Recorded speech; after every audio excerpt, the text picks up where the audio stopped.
North south বিশ্ববিদ্যালয়ের ছাত্র কোরআন নিয়ে অবমাননা করছে, আর এই বিষয় নিয়ে আপনারা প্রতিবাদ করছেন। খুব ভালো কাজ করেছেন প্রিয় ভাইয়েরা আমার।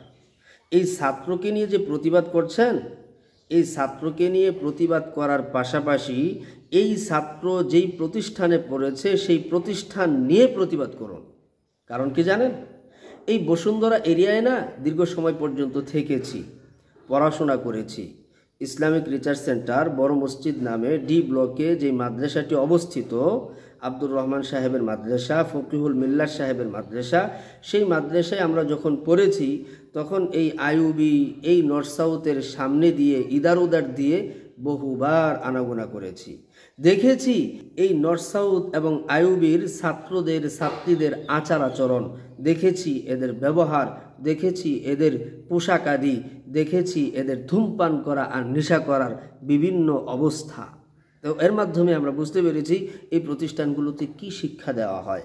এই প্রতিষ্ঠানগুলোতে শিক্ষা দেওয়া হয় হচ্ছে কোরআন নিয়ে অবমাননা করো, হাদিস নিয়ে অবমাননা করো, আল্লাহ রসুলকে নিয়ে অবমাননা করো। সুতরাং ওই ছাত্রকে নিয়ে প্রতিবাদ করার পাশাপাশি আপনাদের এবং আমাদের প্রতিবাদ হওয়া দরকার। যে সকল শিক্ষা প্রতিষ্ঠানগুলোতে এ ধরনের নাস্তিক্যবাদ শিক্ষা দেওয়া হচ্ছে সেই প্রতিষ্ঠানগুলোকে অনতিবিলম্বে বন্ধ করতে হবে, এ ধরনের দাবি আপনারা উত্থাপন করুন। তবেই বাংলাদেশে আর কোনো নাস্তিক, আর কোনো ইসলাম বিদ্বেষী দ্বিতীয়বার কোরআন নিয়ে এ ধরনের দৃষ্টতাপূর্ণ আচরণ করতে পারবে না ইনশাআল্লাহ। আর যদি বারংবার এই ধরনের ঘটনা ঘটাইতে থাকে আর ব্যক্তিদের নিয়ে যদি আপনারা প্রতিবাদ করেন তাহলে হবে না, বরং এই একের পর এক এ ধরনের ঘটনা ঘটাইতে থাকবে। প্রতিষ্ঠানগুলো আমাদের বন্ধ করতে হবে। এই শিক্ষা প্রতিষ্ঠান কোনো দরকার নেই যে শিক্ষা প্রতিষ্ঠানে নাস্তিক্যবাদ শিক্ষা দেওয়া হয়। হ্যাঁ, যদি এই সমস্ত প্রতিষ্ঠানগুলোতে নাস্তিক্যবাদ শিক্ষা না দিয়ে আল্লাহ রসুলের প্রতি বিদ্বেষ, ইসলাম বিদ্বেষী কথাবার্তা না বলিয়ে বরং বিজ্ঞান, সায়েন্স, কেমিস্ট্রি, ডাক্তার, ইঞ্জিনিয়ার ইত্যাদি ইত্যাদি বানানোর জন্য যদি শিক্ষা প্রতিষ্ঠানগুলো খোলা থাকে তাহলে আমাদের কোনো সমস্যা নেই। কিন্তু সেই শিক্ষা প্রতিষ্ঠানের ভিতরে যদি এ ধরনের কোনো শিক্ষা দেওয়া হয়, রসুল সাল্লাল্লাহু আলাইহি ওয়াসাল্লামকে নিয়ে বিদ্বেষ, আল্লাহকে নিয়ে বাজে আচরণ, কোরআন নিয়ে অবমাননা, তাহলে এই শিক্ষা প্রতিষ্ঠানগুলো বাংলাদেশে থাকতে পারবে না। এই আওয়াজ আপনাদের তুলতে হবে। আর যদি আপনারা বারংবার ওই ব্যক্তি নিয়ে আলোচনা করেন তাহলে হবে না।